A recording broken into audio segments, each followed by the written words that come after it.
I struggled with how I was going to approach what's been circulating around the internet because I don't like to jump on celebrity bandwagons. I don't have a favorite.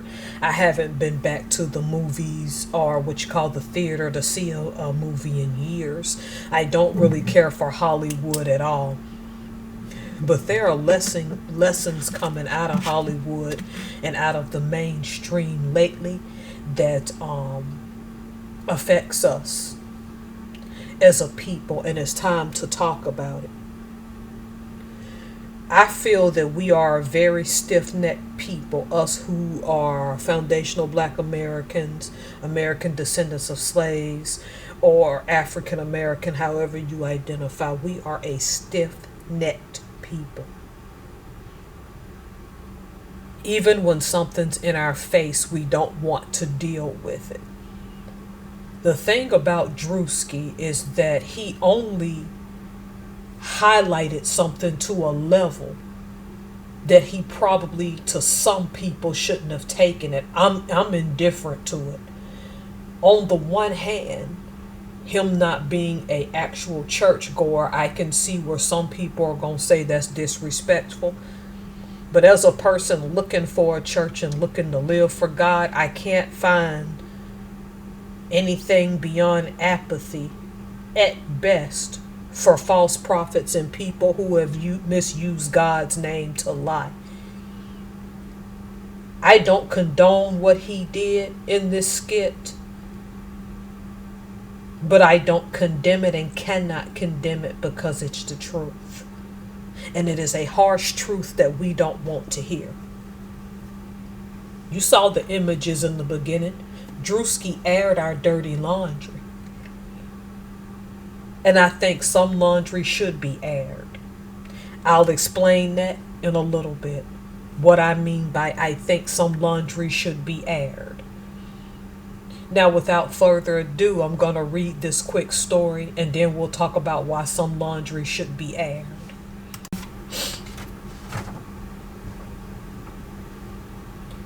Comedian Druski is making headlines with his latest church-themed skit that pokes fun at modern mega church culture, mixing flashy fashion, dramatic preaching, and outrageous requests for money.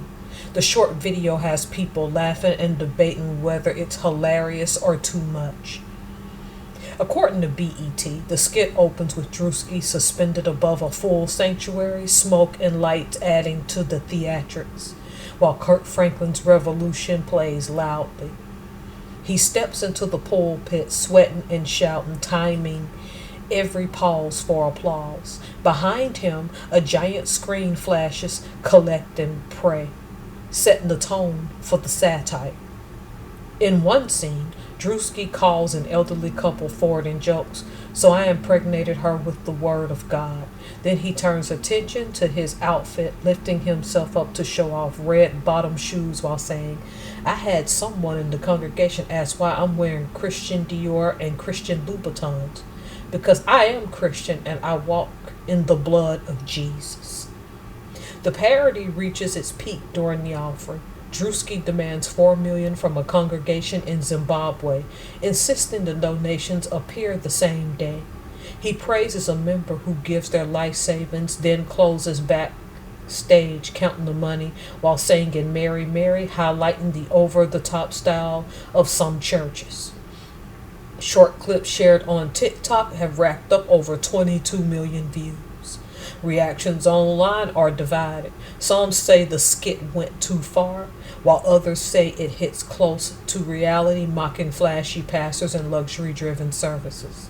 One viewer summed it up bluntly, noting that if the skit offends, it might be because your church is doing something similar. If you're black and in America, however you identify, ADOS, FBA, African American, you know who this is on the screen. And our people made fun of him for years for being as strict and on code to the Bible as possible. Because some of us saw him as a part of a dying breed. I was scared of Geno Jennings for a while because of Pastor Tony Smith, but that's a whole nother history and story that we don't have time for. You see, I had been an atheist for a little while, and I was looking for a new religion. And when I was a sailor in my younger years after leaving the church, I was looking to become a practicing witch. Yeah, I know that's gonna shock some people. Um, the thing is that there are people who come into your life who need it too for a reason. And for me, Geno Jennings was that. Other than the fact that I still wear pants right now, which I know that wouldn't sit with him, he confirmed a lot of things for me that I thought was strange. I remember in the pulpit he was talking about he still works and doesn't collect a salary as a pastor, which spoke volumes to me.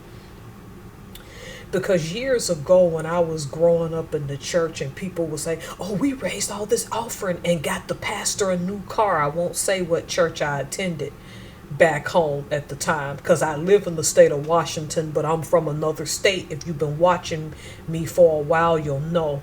And I joined the Navy and left that state years ago. I'm now a Washington state resident.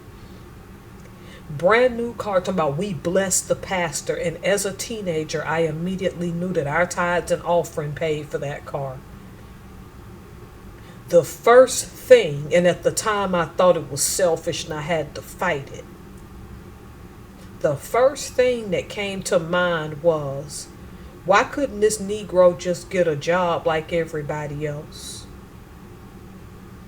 Or why couldn't they use their retirement funds? Because by then this person no longer worked, but I think they did at some point in their youth work an actual job. But by the time I went to their church, they were getting paid just to pastor only. Now for context, because I know I have listeners of different races, again, Negro to us black Americans is not derogatory. Okay, that 6-letter N word is though. And when Pastor Jennings preached that message talking about you shouldn't be getting a salary as a pastor, I'm like, I knew it after all these years. You see, these people will sit and tell you they're God's anointed and all of these things. But it makes no sense that these people are saying God said he was going to give them a private jet and all these and these yachts and these big houses when Jesus himself lived Spartan. When the Apostle Paul gave up being Saul of Tarsus and had a lot more money and power to go get persecuted. People who followed Jesus the most and kept his commandments and lived and was a follower of his and preached the gospel, those folks suffered more than they prospered. And don't get me wrong, it's not that you cannot have prosperity. It's just until I met Geno Jennings or found his preachings a couple of years ago, because at the time I had thought about divorce too, and since that's convicted me based on the word God has given him. I thought I was crazy for years. I'm like, y'all are telling me this, but the Bible's actually saying this. Right, I had to put this quick one in about Geno Jennings. And it's particularly interesting that I didn't know till 2 to 3 years after I started to listen to some of his sermons that Pastor Jamal Bryant, who for the record I've never trusted, was his cousin, a very close cousin actually. Because see, the thing that Pastor Jamal Bryant did the most that ticked me off was that sermon in his church. See, you would never go under a white pastor, and let's not say this isn't racial because it is, like Jamal Bryant had, and used a secular song to convey a message. Because never under a white pastor would you go listen to a sermon entitled "These Hoes Ain't Loyal," and then the women in the church shout, which to me is a big fat piece of irony. Given that if when black men call them that out in the streets for real, some of them do twerk to it and act a fool, and the other ones act a fool by saying this is why we don't date black men no more. They objectify us with this message. But when a pastor says it in a pulpit in his church, Jamal Bryant, because that message is there, go look it up on the internet unless they removed it. He really took that Chris Brown song, These Hoes Ain't Loyal, and said it up in his pulpit, and them women got to shouting. And stuff like this is a classic example of why our men don't like going to church at all anymore. At all. See, Pastor Jennings had been saying what Druski has said for years. He mocked the church dance, and Pastor Jennings did a good job of that. I watched that video and I was hollering. It was funny. And he's a real true to the life pastor. Lives by this stuff. So it's hard to go after him.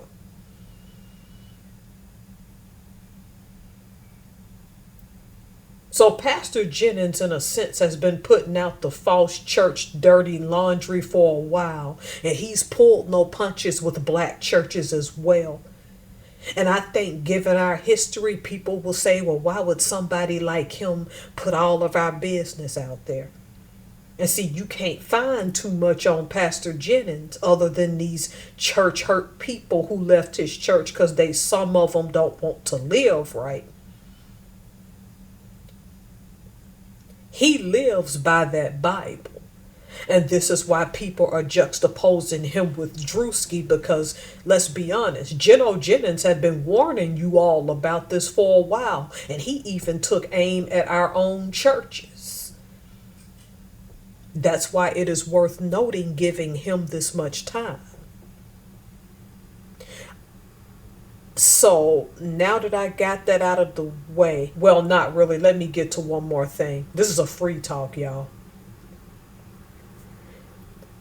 The reason I'm happy about Geno Jennings is because of a story I told. If you're new to my channel, I used to be a sailor in the Navy. I had an 8-year Navy career. I finished my Navy career here in the state of Washington, and I've stayed here. I live an hour outside of Seattle. When I first arrived here, and I had decided that I was no longer going to dabble or ever mess with witchcraft again, and that I wanted to go to a church. I only went to a few meetings anyway. So I didn't become a full witch, okay?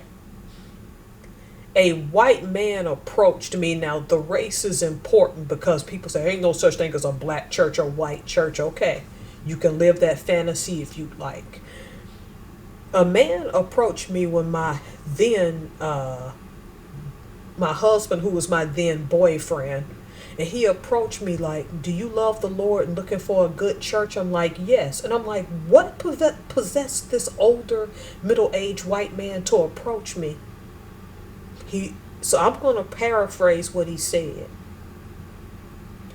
If you value and care for your soul, don't ever go to blankety blank church with blankety blank pastor. I'm paraphrasing. That's been 2005, so that's been well over 20 years ago. Yep, around this time, it was February 2005 when he told me. We're going on 21 years ago that this man. The fear in his eyes as he told me to not go to this predominantly black church, and he's a white man. That's how bad that church was, that white man that's never stepped in there had black friends who had attended that church and been traumatized. Now let me tell you what happened. Because the white man told me before some black members did. I'm checking into the Puget Sound Naval Shipyard, right? Because I worked there for a while, PSNS. And there's a lady that works there that's doing some of my intake work. And we end up talking about that too, because she could sense that I believe in the Bible and in God. She's like, never go to blankety blank church with blankety blank pastor. I said, oh, so the rumors are true? She is the first confirmed person. And mind you, this happened to her in the 1980s. That pastor died in like 2020, 2021 during the pandemic. And I don't know if these practices still happen past his death, but she went to that church back in the mid to late 80s. And I can remember her saying the same thing that white man told me in 2005. Mind you, this was the 80s when she went. When they thought he did not get enough offering, the deacons went to every part of the church where people could exit and closed off all the doors until the anointed got his money. And I'm like, and I think I told her about the white guy that told me that, because I didn't meet this lady until 2014 when I checked into the shipyard. This happened to her in the 80s. I meet this guy in 2005 on the streets, just randomly walking and trying to explore Bremerton. She told the exact story verbatim, and how there were still people in that church as of the time we talked in 2014 that were so brainwashed that when she tried to tell them that they could leave, they didn't want to. Or better yet, they were afraid to. The instillment of fear is ridiculous. Then I had a hairdresser here who I think since met someone else and moved to Alaska. Yeah, I know. So she was doing my hair, and she was telling me how a few previous Saturdays another member of the church came in panicking and like, oh, thank you so much. I'm a paraphrase. Oh, thank you so much for doing my hair early. I gotta go to the payday loan place and get my anointed offering. I said, throughout the years, people had been telling me, and that was the early 2000s as well. Shortly after I had arrived, I'm like, there is not a single black person who lived in Kitsap County at the time that didn't know about this guy. I had one person who attended that church that got really offended when I told him. He's like, yeah, you need to come to my church. You'll love this. I said, I'm going to be honest with you. This is what I'm hearing. And this person was normally cordial, fun with me. That's the one time I saw their face twist up and they got offended. This is how brainwashed that person kept these people. A predominantly black church. And for a white man who believed in God to have fear in his eyes and tell me to never step in there, spoke volumes. Now we're going to get to Druski.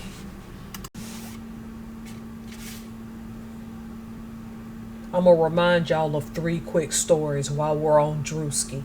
And you'll say, what does this have to do with his skit? And it speaks volumes as to what he was talking about. If you've been keeping up with churches lately, I think it was Alabama, where a pastor was just unalived in a predominantly black church. A pastor was unalived by his wife, or soon to be ex-wife, because she made the claim that there was some domestic violence there. Did the parishioners in that church know what was going on and still went and listened to that man? Now, this one is a recent one, still developing as we speak. I think she unalived him late December 2025 or early January 2026. Y'all can look that up because I forgot the names. Then there was the pastor some years ago, again a black church, where the pastor was in the pulpit preaching, and one of his parishioners walks straight to the pulpit and shoots him point blank range in the head. And we find out that this pastor was using his position to fool around with that man's daughter. That man naturally defended his daughter's honor, and took him out. Did it right there in front of the parishioners. He came in that church with the objective of taking him out. I don't remember where in the South that happened, but that's a true story. This mega church stuff is so bad that even Africans are getting in on it. In some African country, y'all know remember this. There was an African pastor for some odd reason in a black church in Africa. Well, Africa is a continent with black people. No, there are white people live in Africa, but we'll leave that alone. Where he had a thing about sitting on your face and passing gas. Y'all know this stuff don't happen in white churches, not to this level. I have known of no white pastor or no pastor of any other race, much less the black pastors now who have multiracial churches that will sit on somebody's face and pass gas. Y'all know good and well this is not a thing. It's not. The reason these three stories resonate is because in the black church, and Druski taking it too far, we let a lot of stuff happen, right? So I'm going to get into what Druski was doing. So I saw just little small clips, right? And we'll touch on that. The theatrics is real, and I think it's telling that he came in and entered that way playing Kirk Franklin's song, because people like Kirk Franklin have sold out to the world long time ago. And you know secretly worldly black people and some who are truly saved all have their differences with Kirk Franklin. So Druski comes down on this stream. Then typically he does what a mega church pastor does. I want these high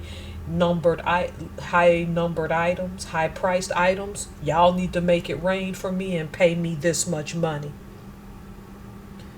The one that got me the most is the man who said, "Can you pray for my wife?" And we know it's a skit. Excuse me, sorry about my burp. And then he's like, "Did you pay your offering?"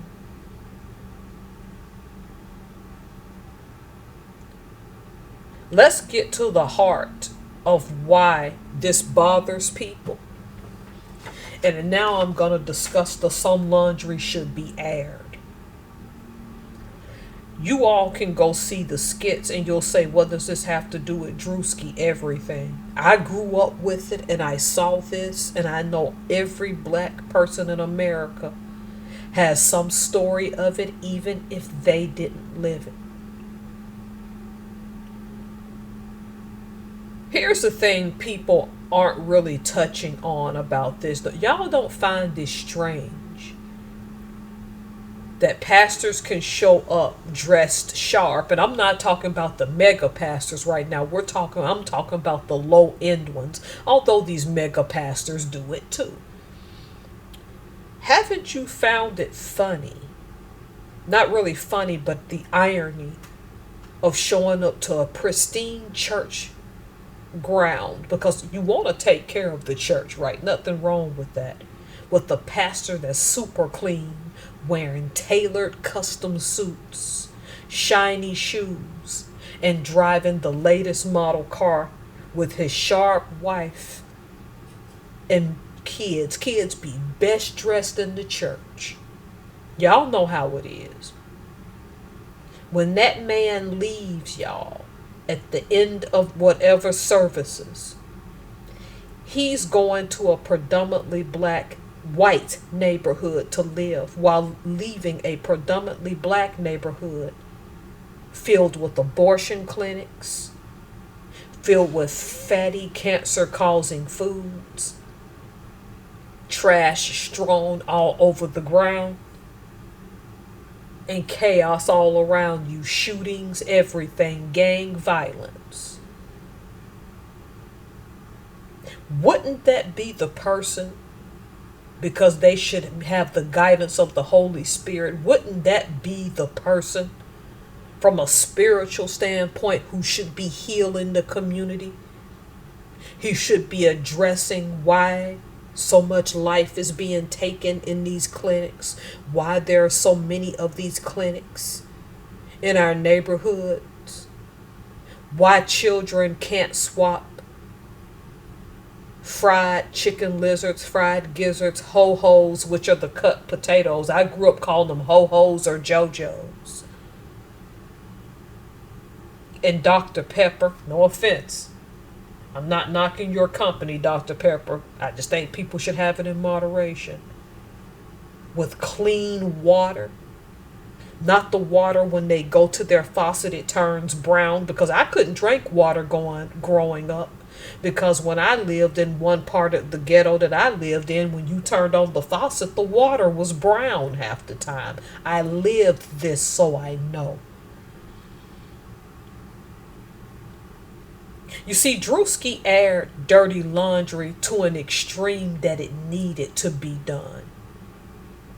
Because these pastors go to their predominantly white neighborhoods with their fat offerings, and most of them don't even think about you. And how many of you, when you've gone in the off chance as a treat that you've gone to an upscale neighborhood or in the vicinity of one, saw your pastor and he gives you the please don't approach me side eye? Because now he's in a predominantly white neighborhood, and the way that you look to him and his family is a perceived threat. You weren't a threat when he was taking that offering to pay for those tailored suits, to pay for his vacations. But now you're a threat because you want to approach him in an environment that he doesn't want to be approached. And let's say she too. Because although Druski, being a man, portrayed a man, it's these female evangelists do it too, which there's no mandated Bible saying a woman could be a preacher. But I'm going to leave that one alone because I want to just stick to the program.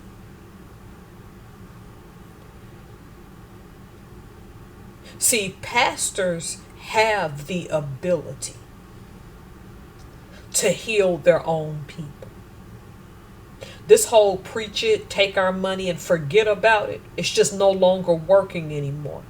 And hats off to black men who quit going to these churches. Because why would you go and sit amongst this man who's going to take your money and go make his standard of living better instead of getting a job? Without giving back to their own communities. I'm not saying all don't, so don't come after me, but y'all know I'm telling the truth. I think it was black men that first looked around and said, my bloodline is being taken in these clinics. My children are being poisoned with this fried food. Why don't we have clean food and clean water? Why are our women sitting in the front of the pulpit calling our pastor daddy while wearing bodycon dresses? Don't act like we don't know this ain't happening. This ain't the year for y'all to be delusional. If I'm offending you, get off my page. Just go. I'll pray for you. I'll pray for you, but just go. Druski did it in a way that it needed to be discussed, and I think that's what makes people the most mad. He did take it too far to a degree, but don't these false prophets take it too far? See, that's the dirty laundry, the elephant in the room for us. We are a people who had to start our own churches in our own neighborhoods because we lived and still to some degree lived in a segregated America, that those churches were necessary. I think that people who stay, they stay because there's a fear of stepping outside of the bucket, like the crabs in a bucket. There's a fear of stepping outside of that bucket.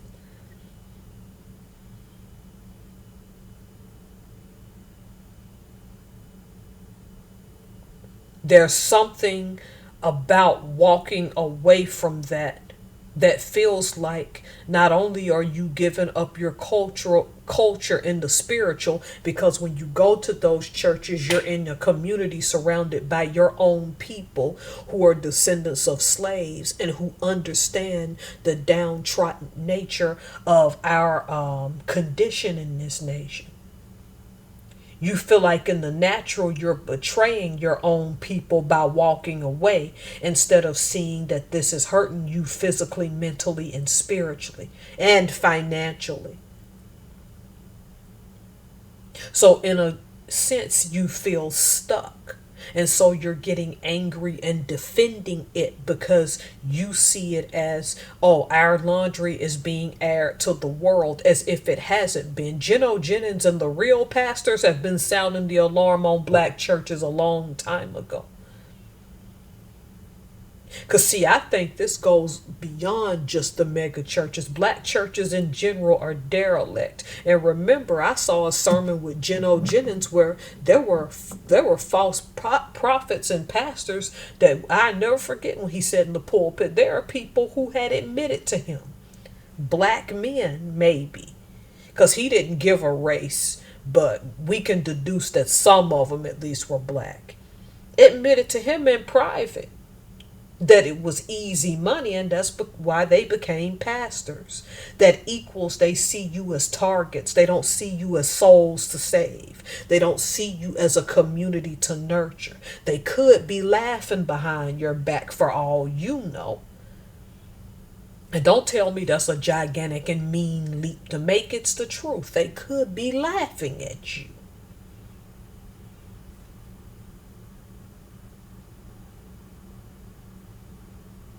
And when this article had mentioned Zimbabwe, it speaks volumes about the fact that our mega church behavior in the United States is now circulating over to Africa, because there are African pastors that now do this and take it to almost the same level. Why? Because they see the hustle and they see that people are vulnerable. Our dirty laundry's out there, and to my opinion, it needed to be. Comedians have been talking about this for a while. Druski just took it to the next level. I think we're ready for that conversation. Do y'all? All right, I'm not here to tell you to like or to dislike what Druski said. I didn't even watch the whole thing. I just saw clips.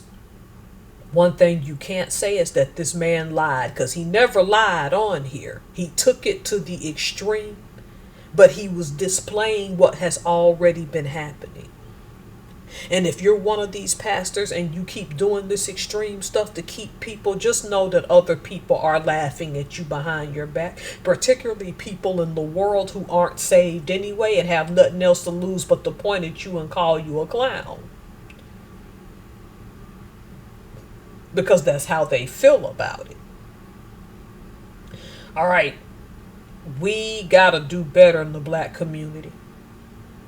If you're pastoring in those communities and you're out there helping donate food, because I've seen a few on YouTube as of late, you're giving families fresh, clean food. You're looking for resources. You're trying to get those clinics out of the neighborhood, because those abortion clinics have just got to go. You can't have a beautiful, pristine house of God sitting there with freaking clinics like that down the road. You can't have a store that don't at least make an effort to sell fresh fruits and fresh vegetables. There's got to be a way to mitigate that. All right. Y'all take care. 2026 is going to be a wild ride. Let me know what you think. I know I'm probably going to lose some subs over this, and I'm okay about it. I just don't think we should go just after mega churches. We need to go after these other small pastors as well. Thank you all. Take care.